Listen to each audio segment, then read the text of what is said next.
Sungguh ada pada diri Nabi Sallallahu Alaihi Wasallam suri teladan terbaik untuk kita. Maka jika antum misalnya hadir momentum kelahiran Nabi Sallallahu Alaihi Wasallam, maaf, biasanya kalau ada momentum-momentum tertentu orang bersemangat untuk mengingatnya. Silahkan cek. Hari pahlawan, ingat para pahlawan. Hari pahlawan berakhir, tidak ingat lagi. Momentumnya ada, begitu hilang itu semua, tiba-tiba hilang lagi kemudian ingatan kita. Artinya, selalu ada momentum untuk mengajak kita mengingat sesuatu. Begitu Ramadan, ingat lagi amalan. Hilang Ramadan, hilang lagi kemudian amalan. Apa yang terbaik dihadirkan? Ketika ada momentum itu, maka para ulama kemudian mencoba untuk menampilkan nilai-nilai tadi untuk mengembalikan kita pada tuntunan Nabi Sallallahu Alaihi Wasallam. Maka ditulislah kemudian sirah-sirah Nabi. Disampaikan untuk mengenalkan Nabi Muhammad Sallallahu Alaihi Wasallam. Mumpung mereka ingat. Disampaikanlah pengajaran-pengajaran tentang Nabi.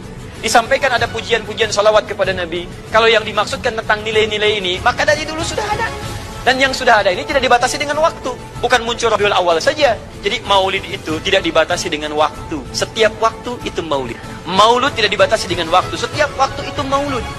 Tapi kalau ada momentum bersamaan dengan waktu kelahirannya, kemudian kita hidupkan untuk mengenal kepada Nabi dalam bentuk yang tadi disunahkan dalam Al-Quran dan Sunnah, itu tidak ada masalah. Yang ada masalah itu adalah ketika menghadirkan hal-hal yang bertentangan dengan Al-Quran dan Sunnah Nabi Sallallahu Alaihi Wasallam.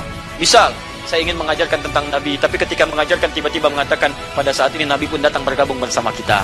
Itu yang tidak kita sepakati. Misal yang kedua, antum nih, mohon maaf, kerja di instansi. Bertepatan dengan Maulid Nabi, kita adakan peringatan. Padahal antum cuma ingin mengeluarkan anggaran saja dari situ. Itu bid'ah. Maulid bukan makan-makan. Jadi kalau antum mengadakan Maulid Nabi hanya sekedar untuk makan-makan, itu yang bid'ah. Tapi kalau antum ingin belajar menghadirkan momentum itu untuk mengisi ta'lim, sama aja dengan ta'lim kita sekarang.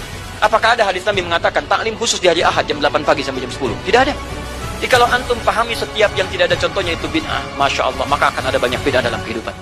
Mushaf itu bid'ah, karena nggak ada contohnya zaman Nabi Sallallahu Alaihi Wasallam. Antum dari ujung kepala sampai ujung kaki itu bid'ah, karena antum tidak ada di zaman Nabi Sallallahu Alaihi Wasallam. Ya, jadi jangan langsung menilai bahwa setiap maulid itu bid'ah. Bukan.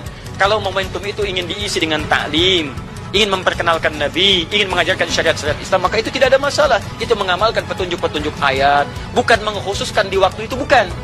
Karena ta'lim itu dibuka di setiap waktu, tapi menjadikan waktu itu untuk momentum, karena setiap orang sedang ingat Nabi pada saat itu.